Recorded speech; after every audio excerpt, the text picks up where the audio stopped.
வந்து prayer start பண்ணி 366 நாள் ஆகுது.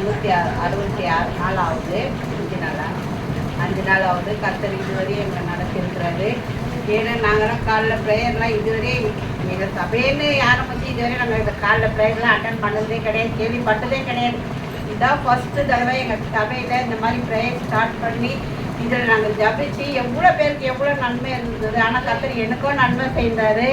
நானும் எவ்வளோ போராட்டத்தில் கஷ்டப்பட்டேன். இந்த கை காலெல்லாம் வீங்கி மூஞ்செல்லாம் வீங்கி யாரு கேட்டாலும் பதில் சொல்கிறதுக்கு ரொம்ப கஷ்டப்படுவேன் நான். ஆனால் நான் ஆண்டவரை உண்மையாக நேசிக்கிறேன். ஆனால் கர்த்தர் எனக்கு இது பரிபூர்ண விடுதலை தருவார் நான் விசுவாசிக்கிறேன். ஆனால் ஆண்டவர் எனக்குள்ளே ஒரு பொருத்தனை வச்சுருக்காரு. நீ சீக்கிரமாக ஞானஸ்தானம் எடுத்தால் இது எல்லாத்தையும் விடுதலை தருவேன்னு எனக்கு வச்சுருக்காரு. அது நான் சீக்கிரமாக அதை எடுப்பேன். ஆனால் என் கணவர் சீக்கிரமாக தொடணும், அவருக்காக ஒன்று ஜெபம் பண்ணிட்டுக்கிறேன். அதேமாதிரி காலையில் ப்ரேயரில் வந்து எல்லாருக்குமே கால் பண்ணி தான் எழுப்பாங்க. ஆனால் ஆண்டவர் என்னை நான் சொல்கிறேன், எனக்கு காலெல்லாம் பண்ணாதீங்க, நானே எழுஞ்சுப்பேன், நானே உங்களுக்கு கூப்பிடுறேன் அப்படின்வேன். அதேமாதிரி இதுவரையும் நானாக தான் எழுந்து அவங்களுக்கு கால் பண்ணுவேன். காலையில் எனக்கு நானே போட்டுப்பேன், நானே போய். ஏன்னா எங்கள் வீட்டுக்கார அப்போ தான் வீட்டை விட்டு வெளியே அந்த கேட்டை சாத்துற வரையும் நான் முடிச்சுட்டே இருப்பேன்.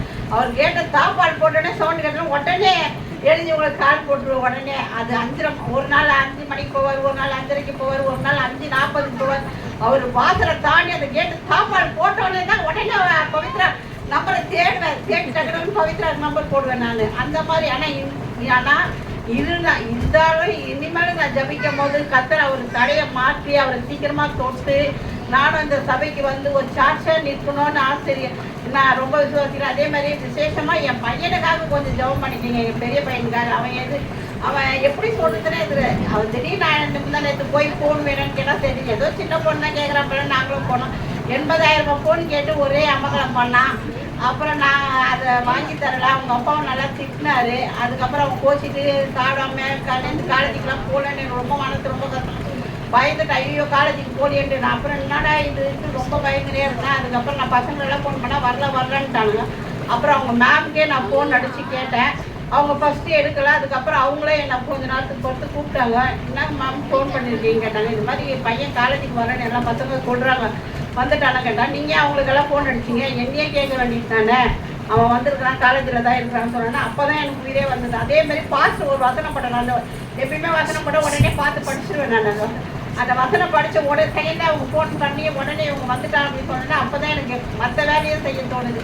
அவனுக்காக ப்ரேயர் பண்ணி எங்கள் கோபிக்காக இந்த வருஷம் +2 எழுத போகிறான்.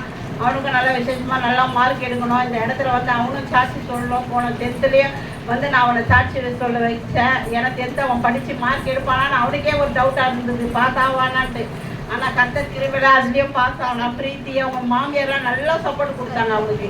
அவனை காலையில் எழுப்பி படிக்க வைக்கிறதுக்கு முதற்கொண்டு நான் பண்ணுறேன்னு இல்லை, அவங்க ஃபோன் பண்ணி உற்சாகம் கொடுத்தாங்க. அவங்களுக்கும் நன்றி. ஆனால் அவன் பாஸ் ஆகிட்டான்னு சொன்னால் அவனே நம்ப முடியல.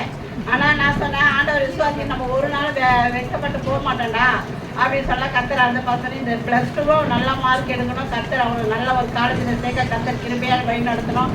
அதேமாரி இந்த ப்ரேயர் அட்டன் பண்ணுற ஒவ்வொரு மனசுலையும் ஒவ்வொரு பாரங்கள் ஒவ்வொரு கஷ்டங்கள் இருக்கும். அந்த கஷ்டத்தெல்லாம் இன்னையோட நம்ம விட்டுட்டு இனிமேல் நம்ம ஜபிக்கும் போது ஆண்டவருக்கு என்று முழு மனதோடு நம்ம ஜபிக்க கர்த்தர் நமக்கு உதவி செய்யணும். கர்த்தர் நமக்கு தோற்றுறோம்.